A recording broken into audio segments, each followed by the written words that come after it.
everyone, I'm Mercedes, and thanks again for joining me for part 3 of the Kansashi-inspired recycled messenger bag. We're going to be making this flower, so let's get started. I'm going to ask you to cut 10 fabric squares. You can use fabric scraps, of course, or any leftover t-shirt material, in 2.5 by 2.5 inches in width and length. Now, once your squares are cut, take one end and fold it towards the opposite end. Smooth your fold lines with your finger. I'm going to rotate this towards the camera. And once that's done, you're going to take the opposite end and fold it over to the other end as well. Now you're going to have a full mini triangle. One side is going to be folded and the other side is going to have 2 openings. Put this back on your work table, hold it with your finger, and you're going to take this side from the opening, fold it back. Again, smooth that fold line with your finger.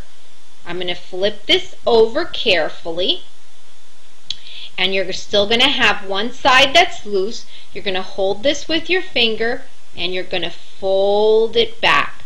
Again, another triangle. The only difference is that this time your flower petal is going to have 3 fold lines on one side and 2 fold lines on the other. Now for the demonstration, I'm going to put the fold lines facing the camera. These 2 loose ends, we're going to take one point and fold it towards the fold line.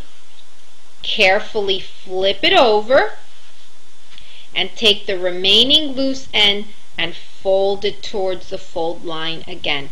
And guess what? Your first petal is complete. Now what I like to do is that I like to take a straight pin and I like to put it at the base of the fabric. Be careful not to pinch yourself because you're going through a few layers of fabric. Now once your 10 petals are done, I'm going to ask you to take your fabric scissors and cut away these loose points. And what you're going to end up with are these straight edge petals. All you're going to do is take a sharp needle, remove your straight pins, and you're going to put your needle through carefully, and again carefully because you are going through different several fabric layers, and you're going to continue the process until your 10 petals are connected.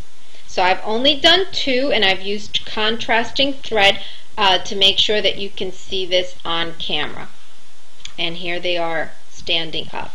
Now what happens is that once you have your 10, you're going to have like a necklace looking flower. Cut away your needle and then take your loose ends from your thread. And by the way, this is a different fabric fold that I have on this necklace here. And all you're going to do is make a knot. Now of course you're going to have to adjust your petals with your fingers until you get the right tension that you want for your flower. I like to make several knots to hold it in place. You're going to flip your flower over, of course cutting away your loose ends. Take your fabric scraps, cut out a circular or oval shaped backing.